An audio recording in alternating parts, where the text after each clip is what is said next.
And good morning, everyone. Welcome to This Day. Good morning. It is Tuesday, July 2nd, and it is National Anisette Day. All right. Anise, aniseed, whatever you want to call it. And we'll let you know about that right after Ken tells us who's on. All right. That's an interesting one. I know, and you're going to have something to say about it, I'm sure. Yeah, very interesting. All right. On our show today from the Hearing Well Club, Tony Berrient will be here and give us all the information about what's going on with their club. And we're really going to be talking about the hearing loop, and she'll tell you all about that. Also, the Council on Aging, we're going to bring you a segment from Orange County Vector Control, especially this time of the year with all the, this is the time where we get those mosquitoes coming out, and they're going to tell you how to control that, and then take you over to the Lion Air Museum. Our meetings for today, of course, we have our GRF board meeting that will be in the boardroom at 9:30, and that will immediately follow our newscast this morning. And then third Finance Committee meeting will be in the boardroom also, and that'll be at 1:30 in the afternoon. All right, so aniseed from the anise herb gives anisette its licorice or phenol flavor. While usually a dry liqueur, distillers sometimes add a sugar syrup for a sweeter result. Spain, Italy, Portugal, and France lead the world in drinking this licorice tasting drink. Now, the one that you're looking at on the screen is one Ken will be telling you about a little bit later. The herb of aniseed, usually the main ingredient anisette, is considered to have medicinal qualities. Sweeter than other anise-flavored liqueurs, anisette's association with a variety of cures date back to ancient Egypt. As a liqueur, anisette is distilled drier in Europe than it is in the United States. Distillers add other spices such as coriander and fruit to distill anisette. While most enjoy anisette by sipping it, the liqueur can be mixed as a cocktail. However, pure anise extract should not be drunk straight. Since its alcoholic content is high, it can irritate the throat. However, mixing it in with coffee, gin, bourbon, or water evidently will bring out a bit of the sweet flavor. Now, some popular types of liqueurs with anise in them are Reiki, which is mostly found in Turkey, Ouzo, which is mostly Greek, and Sambuca, which is Italian. If you're one who eats all the black jelly beans, you will likely savor a shot of anisette. The licorice flavor comes from the same anise plant that some licorice candies are made. As you can see here, we've got the jelly bellies, which are the black licorice, and then on the left, you've got the black licorice. So now Ken is going to tell us a little bit about the first one we saw, which was white in flavor, but it doesn't start out white, right, Ken? No, it doesn't. That is, looks like absinthe to me. And absinthe was a classic liqueur and created in France, and then it made its way 200 years ago, 300 years ago to New Orleans. And it's often used, or used to be used, in the classic Sazerac cocktail. It then was outlawed, I think, back in like the 1920s and 30s, not because of prohibition, but because wormwood was used within the mixture to distill it, and they thought that had some hallucinogenic, it turned out to be false, but anyway, absinthe is another one that they use, or Pernod, in that same cocktail. And when it hits water, it turns white. It's just a chemical reaction, but it starts out, they used to call it the green fairy, so it starts out like this shockingly green liqueur. So there you go, you can find it again. It is out there. All right, now as far as the weather is out there, we got a week, as you saw this morning, of a little bit of that morning marine layer out there. It'll probably be a little bit thicker as we get to Thursday, Friday, and Saturday, but should not be too bad. About 80 today. I think we'll get up to 80. We got warmer yesterday than I thought we would. So I bumped this up a little bit, then we're going to start to go down. So on the 4th of July, we'll be about 76, which would be appropriate if we are that temperature, but right around there. And so definitely, that's going to be about 10 degrees cooler than what we had on Saturday, but still very pleasant out. And then we'll bump it up a bit again as we get to Friday and Saturday. Now let's look around the county today. Everything is just absolutely beautiful. The beaches are about 72 as an average. Everywhere else are going to be in the low to slightly middle 80s. Palm Springs 106 and 76 up there in Lake Arrowhead. So yeah, a bit cooler than we had yesterday, but still pretty darn nice out. All right, we will be back in just a moment.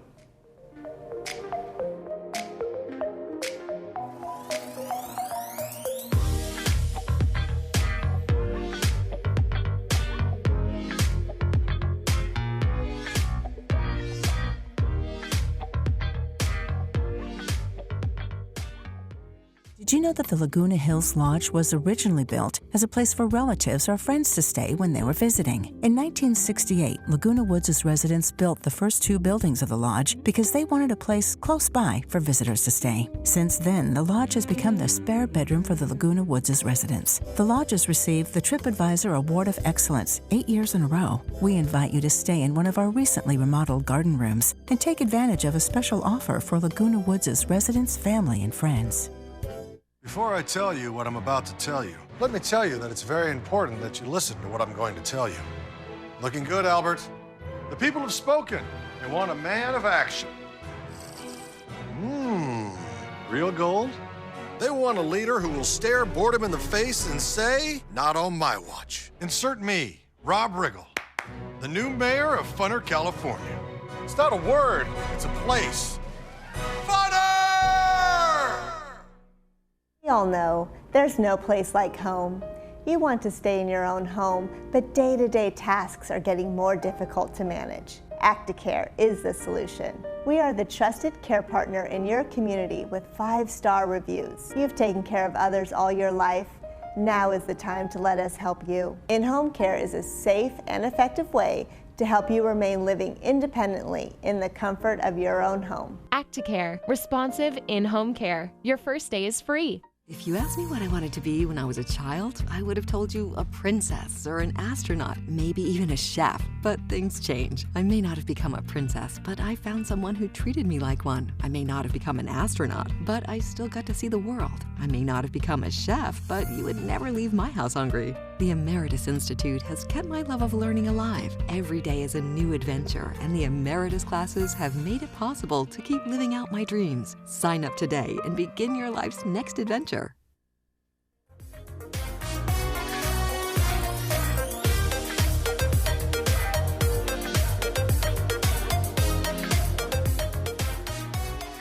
Welcome back. Well, today we have on Tony Berrien of the Hearing Well Club. Great to have you here today.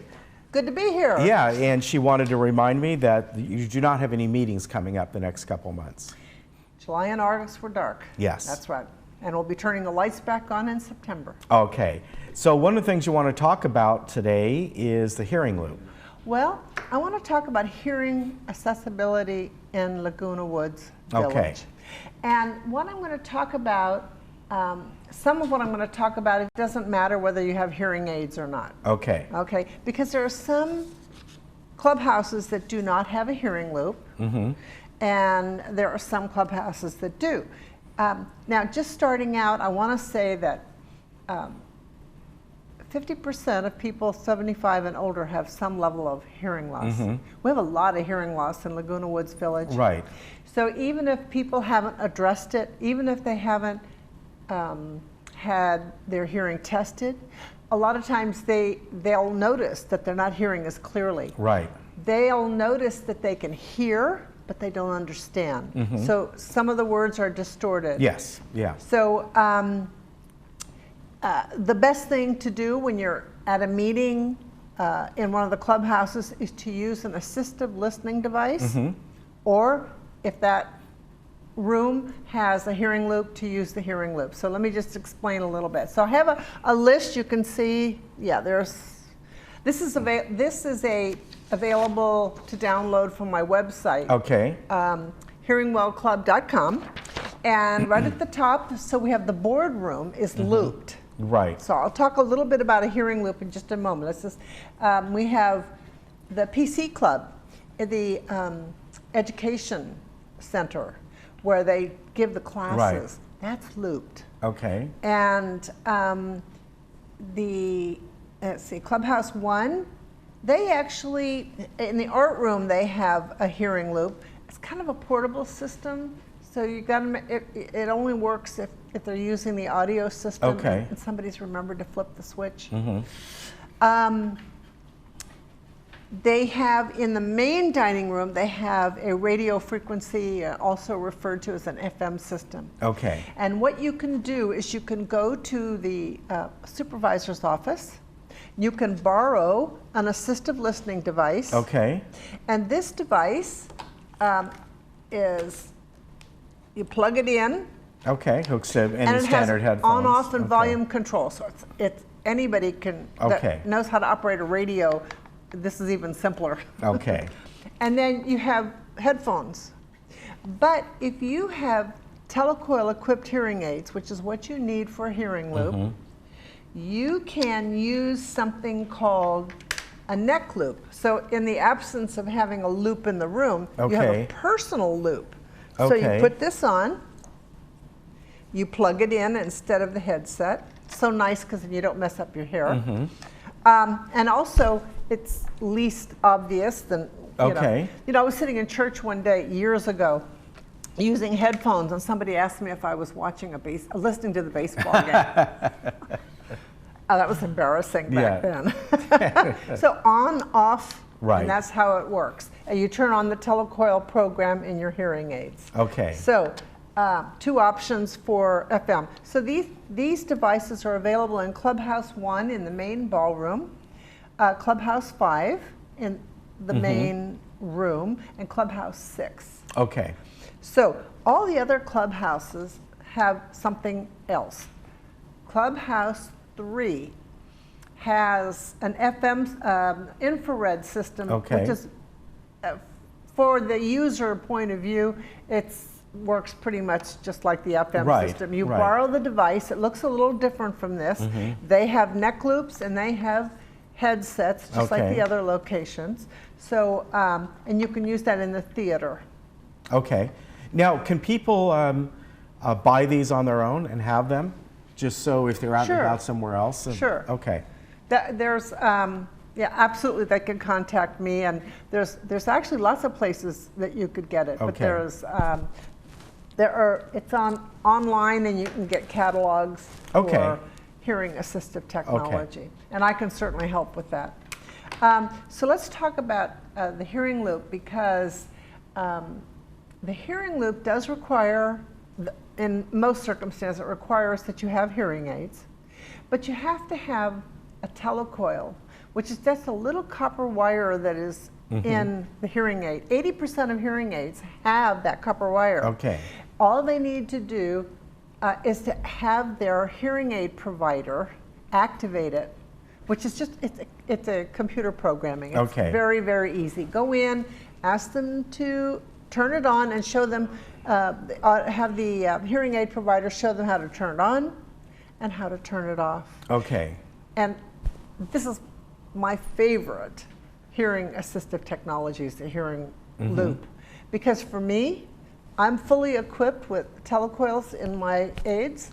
So I just go into a room, flip the switch, and I hear everything, not only good, but it's going through my hearing aid prescription. So it's really fun. Okay, yeah. It's really good. All right. Now, does that interfere with anything else that, you know, some of the technology of the... There's a couple of problems with the hearing loop right now. I'm going to try to work with the clubhouses to sort this out. And there's one issue with the hearing loop from the consumer level, is that when you're, most of the time when you're in T-coil mode, when you're in that program, you're not going to be able to hear the person next to you. Okay, yeah. So you're only hearing the person that's on the microphone. Okay.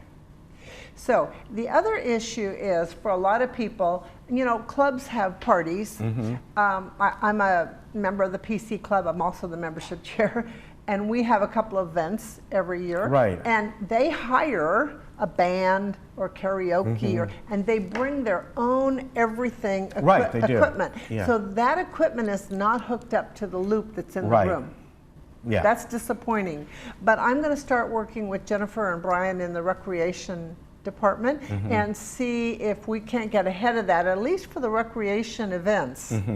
Because they have a wonderful program. They have all these things that recreation does. So, so if they're going to hire somebody or provide a company that brings all their own audio equipment, then that needs to be connected to the Laguna Woods. Well, what about just using, you know, the hearing aids or the more advanced ones without a hearing loop where you can hear everyone?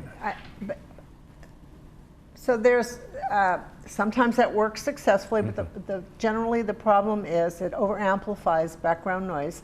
Even the best of them don't shut it down enough. Okay. And there's a loss of clarity. Hearing aids 99% of the time are only good for sound that's coming at you from 6 feet. Okay.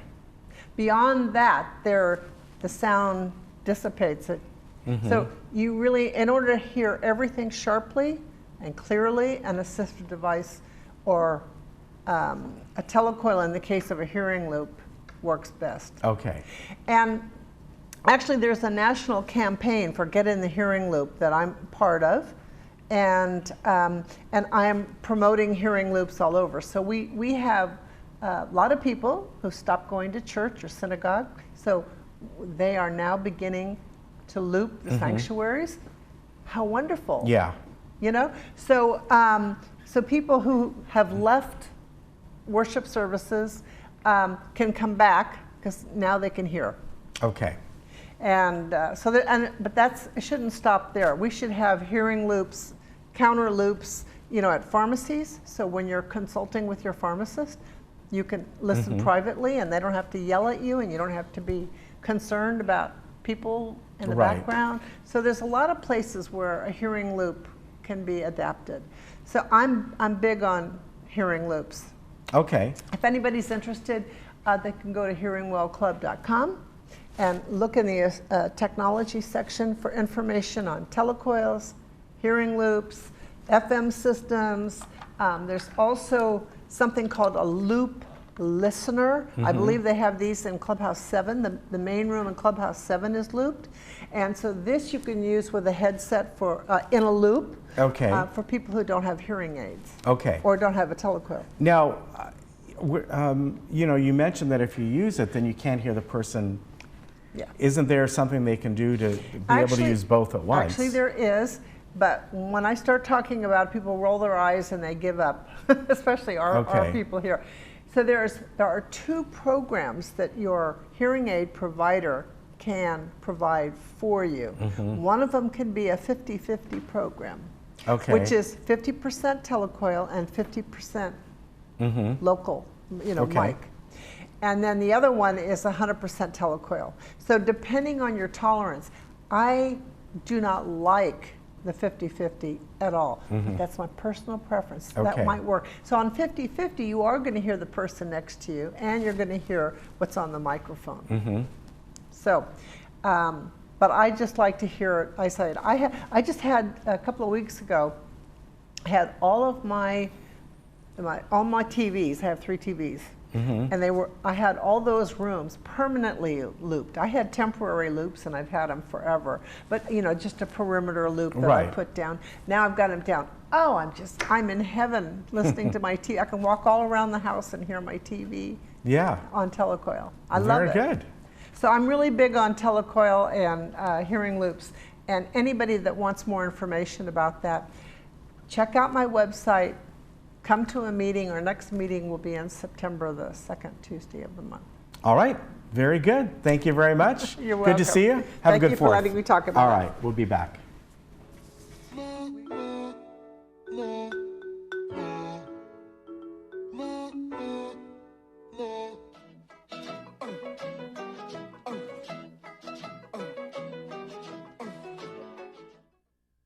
Hi, I'm Brian Rott, President and CEO of Cartmart here in Laguna Woods. My family's been in the golf cart business since 1959, and we win our customers over with the simple belief of we treat you right.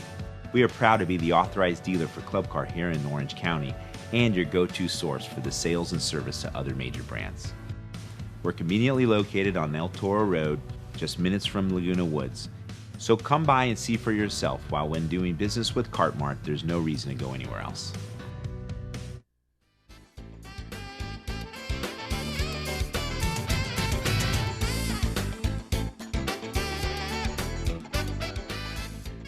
And I'd like to welcome on the program today from the Council on Aging Southern California, Karen Rossi. And Karen is involved with their wonderful publication, The Answers magazine. I have one right here. Thank you very much. Nice to have you on today. It's a pleasure. Thank you for having me. It's my pleasure. How long have you been with the Council on Aging? I've been with the Council on Aging almost 4 years. So this is my 4th edition that I've worked on, and the 5th one we're working on now. Very good. Now, I know the magazine, though, has been around a lot longer than that, right? Yes. This is our 9th edition. And our 10th one will be our anniversary edition, which we're working on now. And inclusive in those 9 editions is also 7 online editions. And if you go online, the majority of the editions are archived. So you could go back and read your turkey article. My turkey article. That's true. I wrote about turkeys.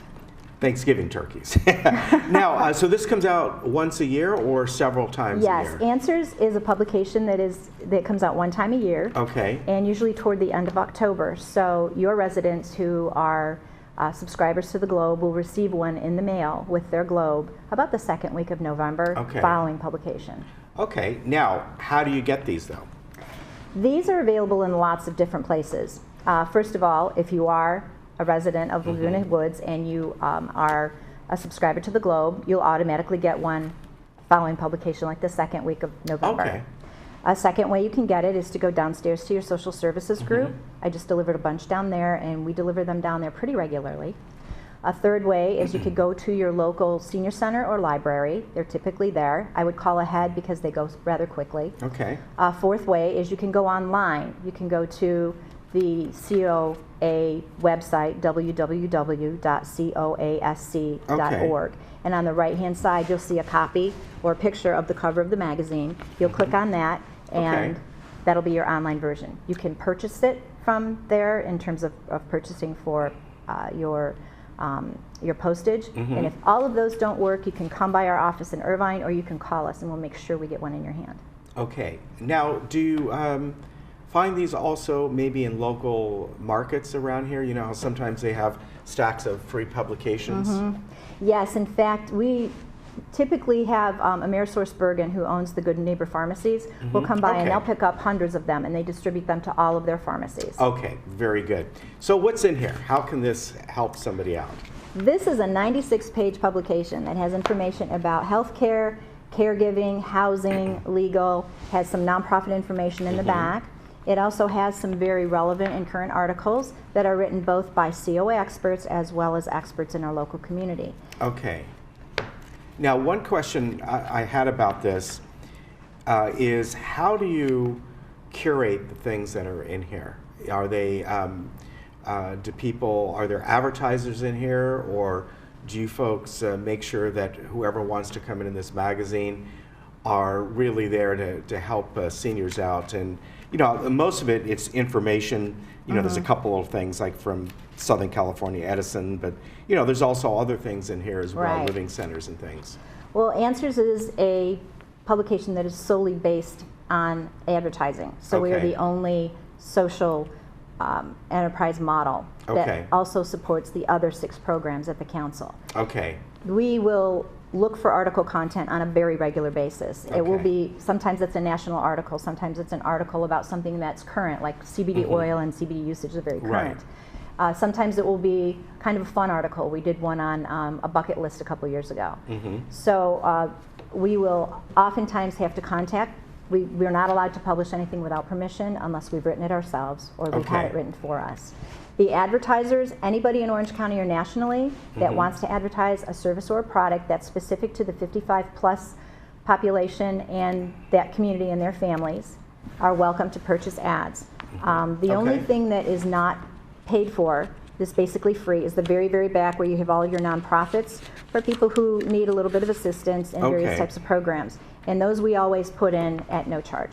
Okay, now, as far as people who write articles for this, you said you have some folks locally that do?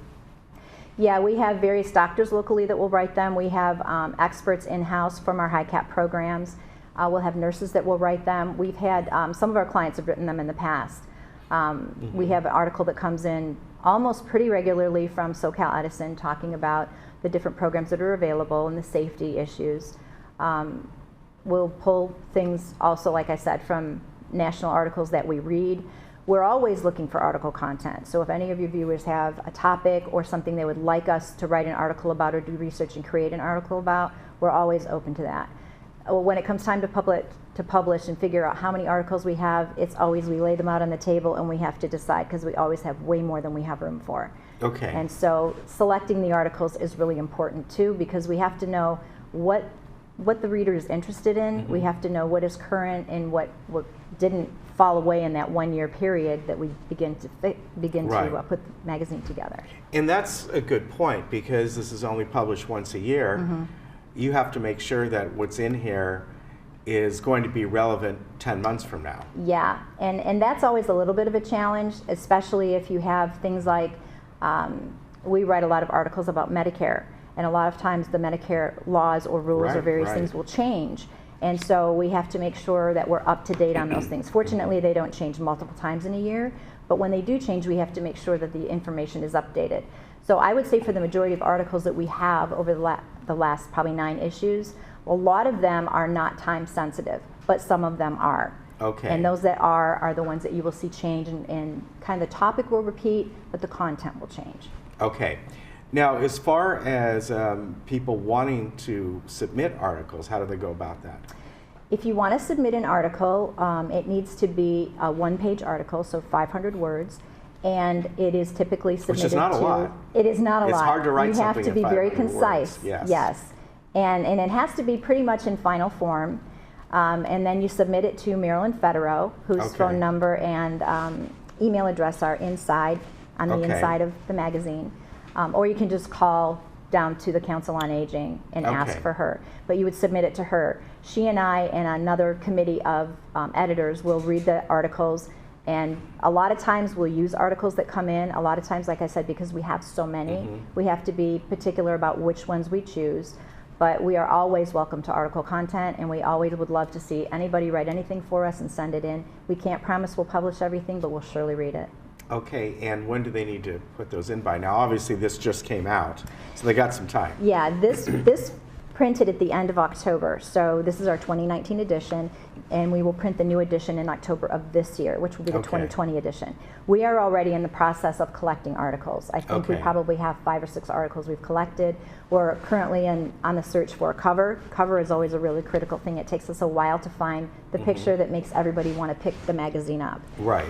And then if you're going to submit articles or you want to be considered for content, usually it has to be to us by April. Okay. Because we pretty much finalize what we're going to use, edit all the articles, have everything coming in nationally by June 1st. And from that point forward, it's all about layout and getting all the artwork in and kind of the mad rush to get ready for press. All right, very good. Well, great to have you on today. Thank you so much for having me. And folks, if you want more information, just go to the Council on Aging website, which is coasc.org, and you can get all kinds of information there, including looking at this online as well. Yes. Very good. Karen, thank you. Thank you, Ken. We'll be right back.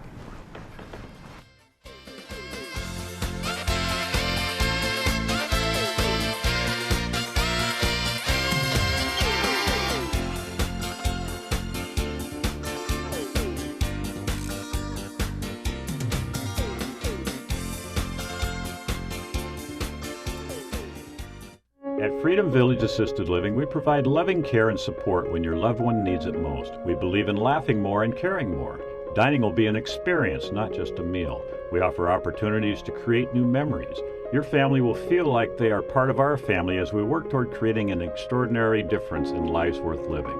To schedule a tour and complimentary lunch, and for more information, please call us at 949-340-8108 or visit our website, freedomvillage.org.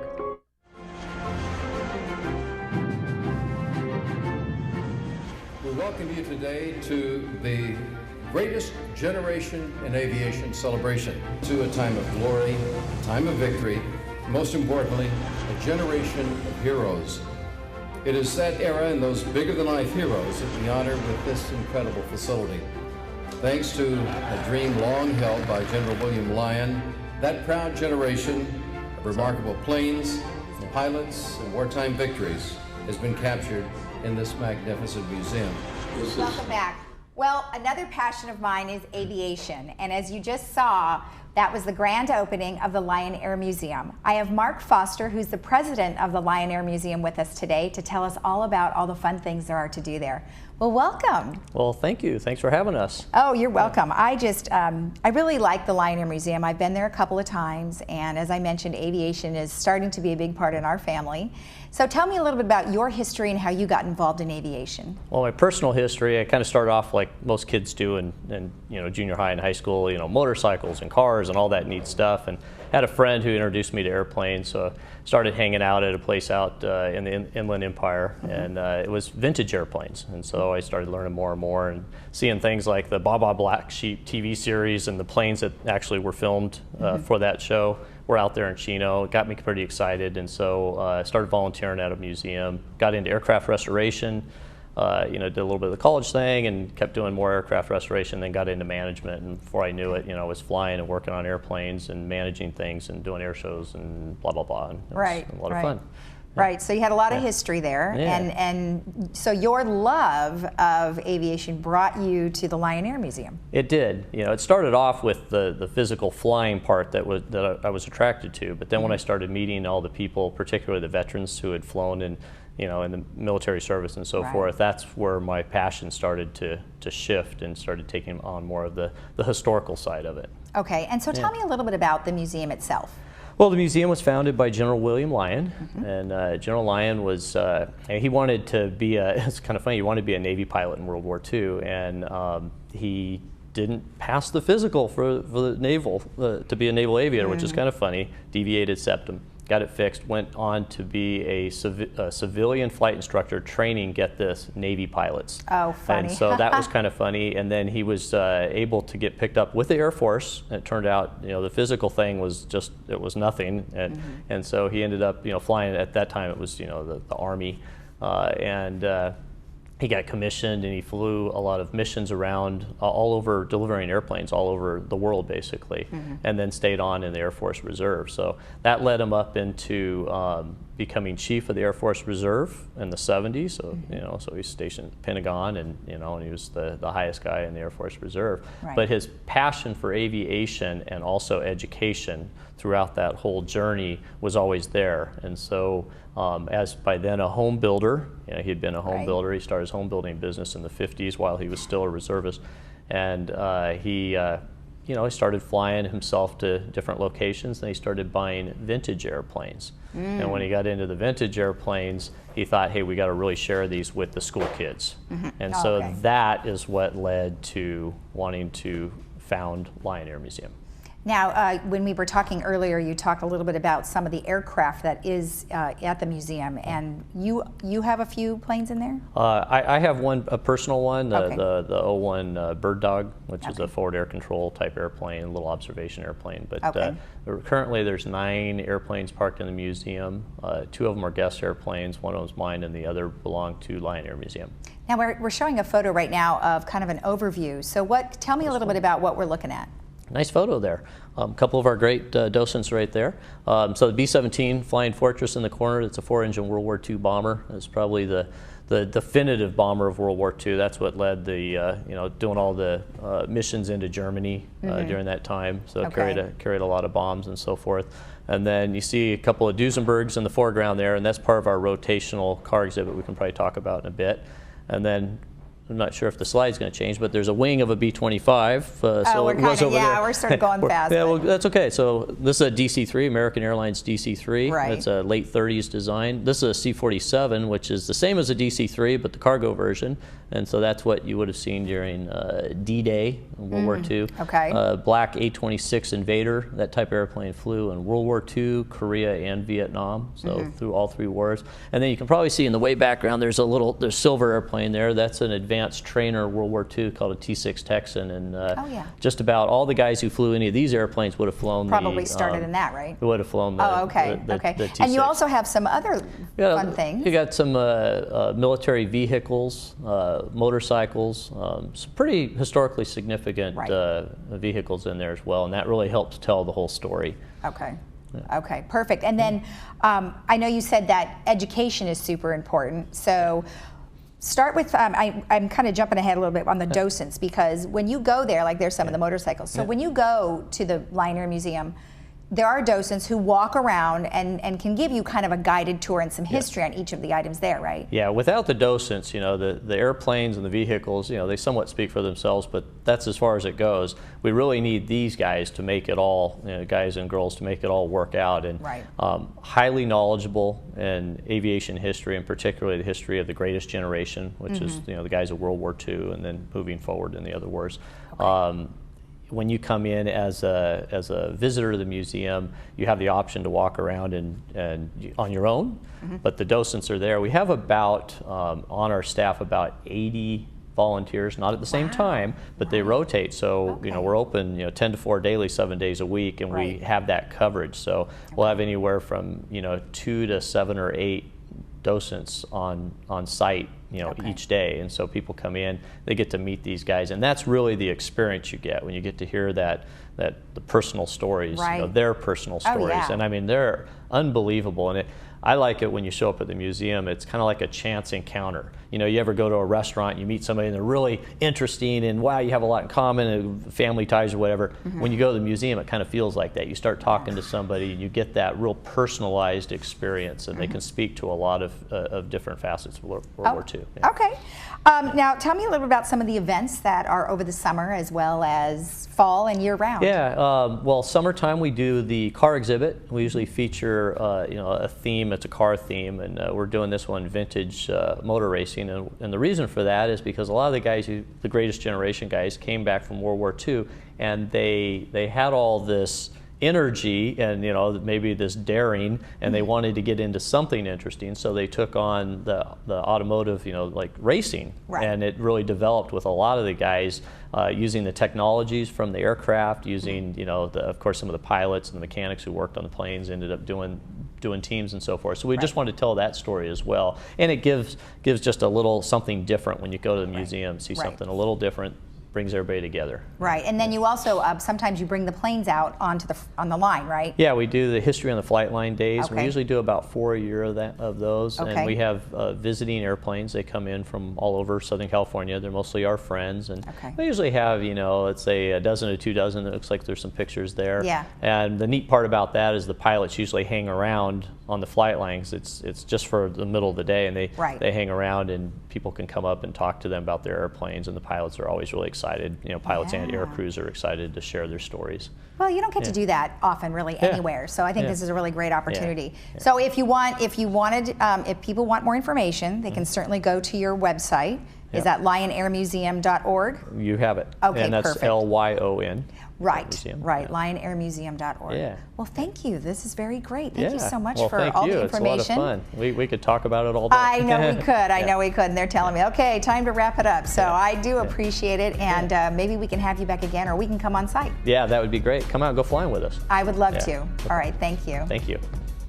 So don't forget, if you want to see some vintage aircraft or learn all about the history of aviation, you can go to the Lion Air Museum. And if you want more information, that's the Lion Air Museum with a Y.org. We'll be right back after this.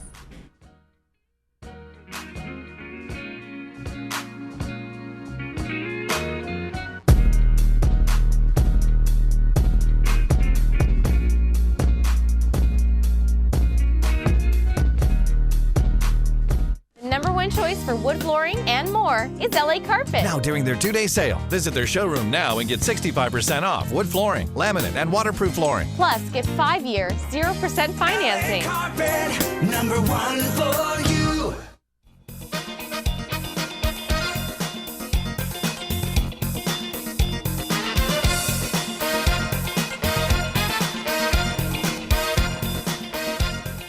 Welcome back. With me from the Orange County Mosquito and Vector Control District is Public Information Officer Mary Joy Coburn, and I'd like to welcome you. Thank you. Great to have you here today.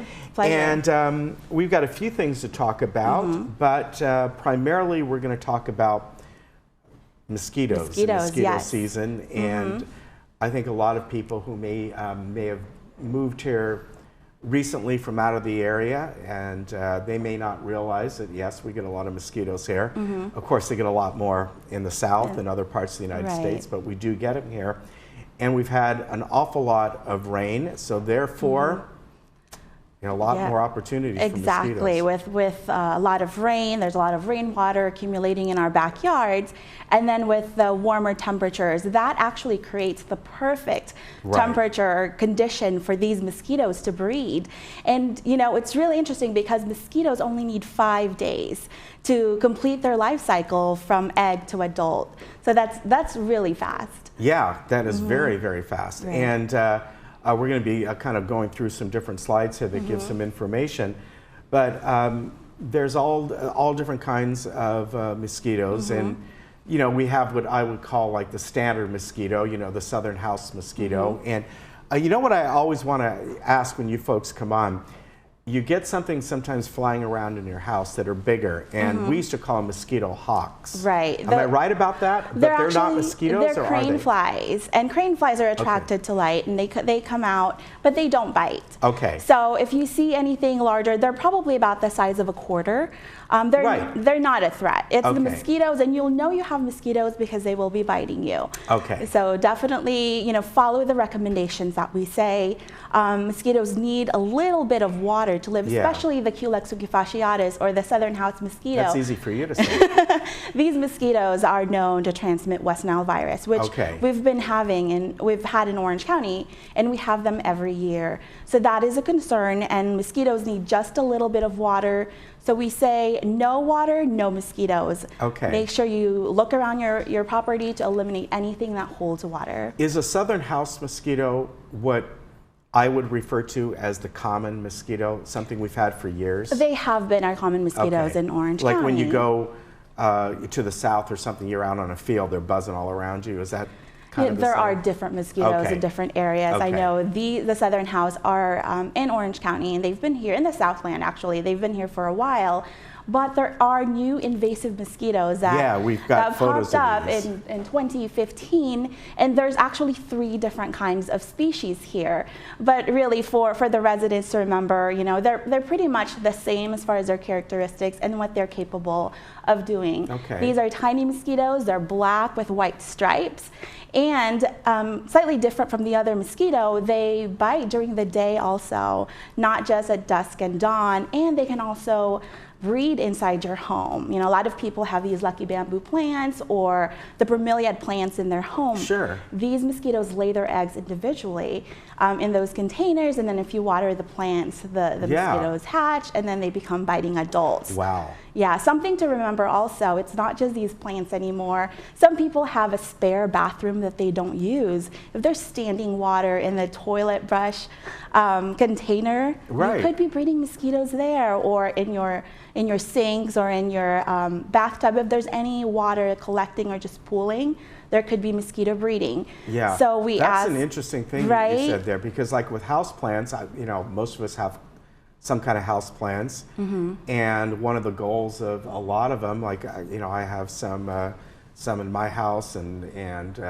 you got all different kinds, and quite often is to keep them just slightly moist, obviously. Right. You know, They so need they a don't little bit of water. Yeah. So it's, and of course the water pools down into a little saucer because you don't want it running on your counter. Exactly. Yeah. So just a weekly, regular routine to take a look around. If there's any standing water, dump it out. In the bathroom, just make sure you turn on the hot water so that just kills anything growing in there, or just, you know, take a look around and remove any standing water. And you've got some information and tips here. Yeah, these are the difference between the Culex, the southern house mosquito, and the new invasive Aedes mosquitoes.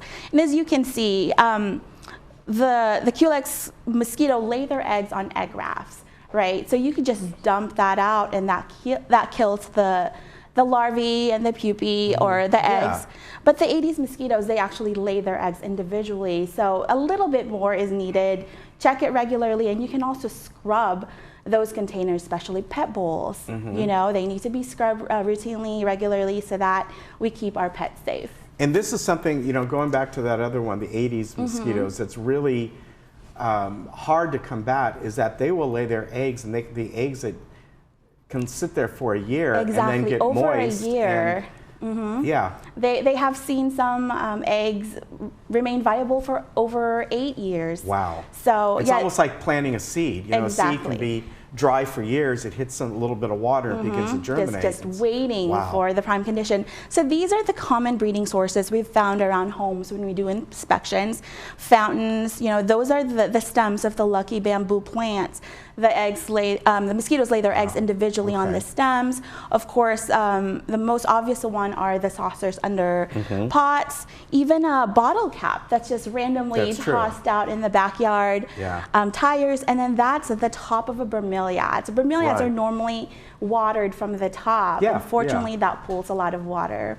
Wow. And they, you know, with all the rain we've been having, that's very hard to combat everything in your yard. Now, you know, here, most people have a balcony or a small patio, but we're not, you can be worried about right here, but we're surrounded by single family homes. The mosquitoes get out, they go around, they're not just staying in that one area. And so you're talking about thousands of people that have to kind of work together. I know for me, after all this rain, if you walk through our yard, there's standing water everywhere, and you know, little cracks in the bricks or something. So we're trying to get the message out. Talk to your neighbors who may not be watching the show. We also have a meeting coming up, so we can talk to as many people as we can, so we can share the information. No water, no mosquitoes. Make sure you dump out any water so that we don't breed any mosquitoes. Okay, so that's obviously a good tip to go around. Is there anything that can be done, you know, well, this is your next slide here, that you can prevent them from coming in the house? Obviously, screens and windows and any kind of repair holes in the screen, because they're tiny. They can get through. So that they don't come in, so make sure that they are in good condition, and then also don't leave windows and doors open. Sometimes when it gets warm, we tend to do that so we get a little breeze coming in. So then we recommend, if you can, use your air conditioner so that you're not leaving your doors and windows open and letting these mosquitoes inside. Okay, and obviously if you leave the stuff open, make sure the screens are there. That there are screens, there's no holes or tears. Yeah, so take care of that. And another one here, repellents. Now, these are the ones that people can buy at any store. Absolutely, yes. Some of them have sunscreen in them, right? Some of them do. What we do recommend are the ones that have these active ingredients, D-picaridin, IR 3535, or oil of lemon eucalyptus. It's really important to read the directions or the label on the back, because there are different times as far as you know, reapplying. Let me ask you about, you know, putting that stuff on, because the last one, the oil of eucalyptus. What about if you're outside, you want to enjoy outside, sitting outside, those citronella candles? Things like that. Do they help at all or anything in that way? Yeah, according to the research that's been conducted, it hasn't really helped. And especially, you need something on your body, because you could have candles or even plants, but if they're 20 feet away, you know, that's not protecting you. So you need something on your skin. And another thing that's important when applying repellent, especially in the summer, people like to wear sunscreen also. Make sure you wear the sunscreen first and then the repellent over that, because it's the fragrance of the repellent that repels the mosquitoes.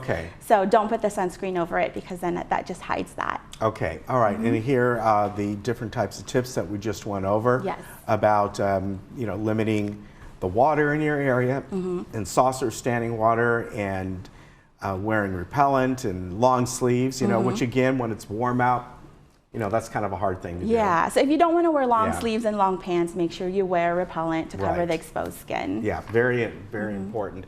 And rats, now I was talking to Mary Joy before this. We know rats very well. It's at our house.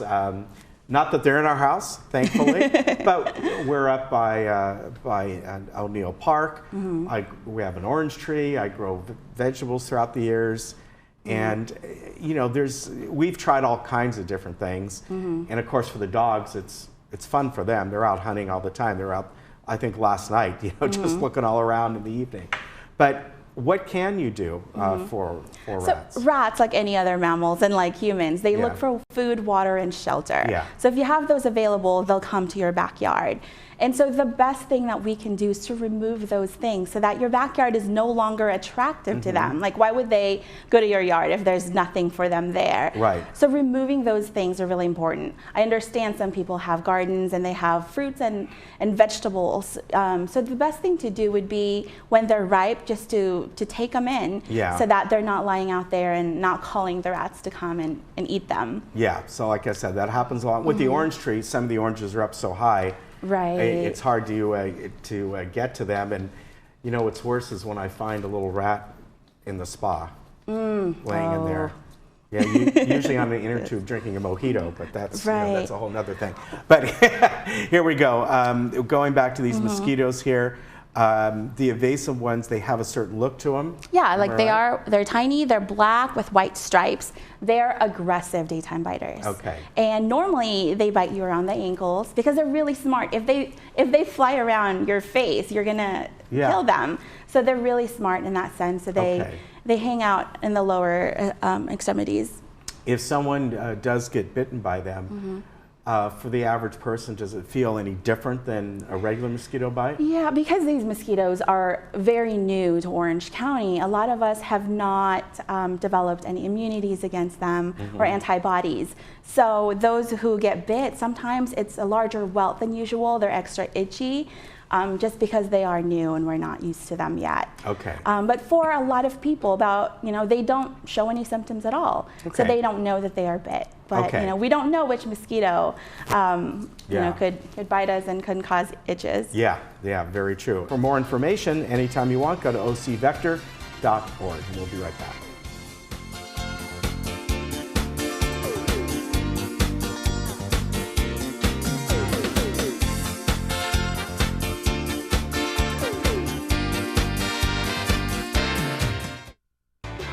Hi, I'm John Bowser Bauman. You probably know me best as Bowser from Sha-Na-Na, but I'm also president of Social Security Works PAC. And you know, when I'm in Laguna Woods, I always watch Village television. Grease for peace.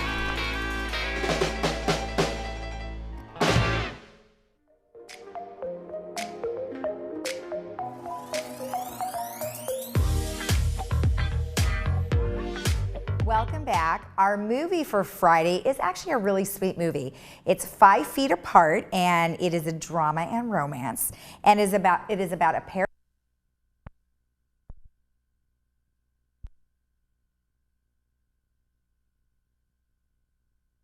contact. So it's a very unusual type situation, but they go through a process, and it really is a fun movie, and it stars Haley Lou Richardson, Cole Sprouse, and Moses Arias, and it's about 1 hour and 56 minutes, and again, that'll be on July 5th, and that'll be at 2 and 7 p.m. And then our Monday movie is called Uncle Drew, and it is about an anti-ageist comedy about a man's dream to win the Rucker Classic Streetball Tournament in Harlem. Now, is this movie a slam dunk or a foul? Now, I wonder if that was actually Ken's input. Nonetheless, it is starring Kyrie Irving, Little Rel Howery, and Shaquille O'Neal. So it should be a very fun movie there. It's a comedy. It's also about sports, obviously. And that will be our Monday movie on July 8th at 2 and 6 p.m. Now, a couple of things obviously coming up here for July 4th. We have a July 4th celebration that will be from 4 to 9 p.m. and that'll be in Clubhouse 2. The gates will open at 4 p.m.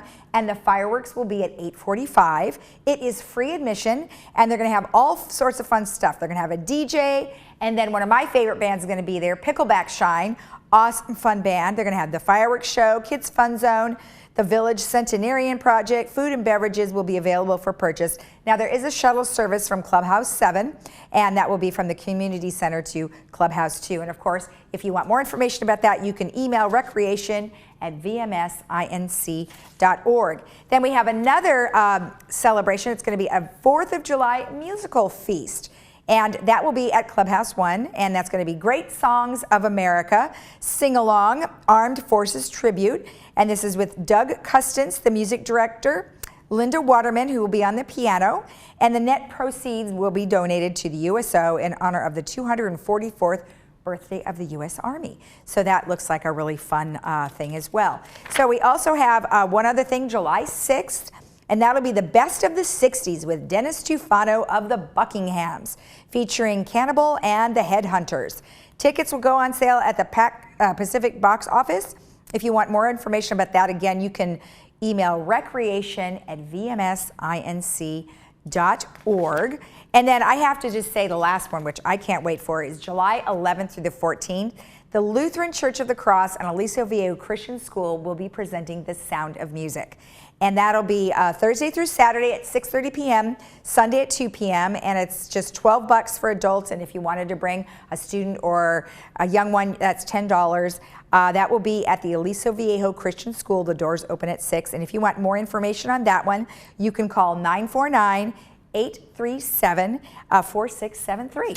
So fun stuff. All right, so our weather, as Ken said, looks pretty darn good this week. I am not complaining because it has been gorgeous and it hasn't been too hot. So it's been a lovely 80s and 70s. Here you go, 80 and 61 today. Tomorrow 77 and 60, and 4th of July, I don't doubt it's going to be gorgeous. I'm wishing 76 to 60. No fog for anyone as far as I can see. And then Friday 77. And around town, you can see our temperatures are in the 80s and it's looking really good. In Palm Springs, a hot 106.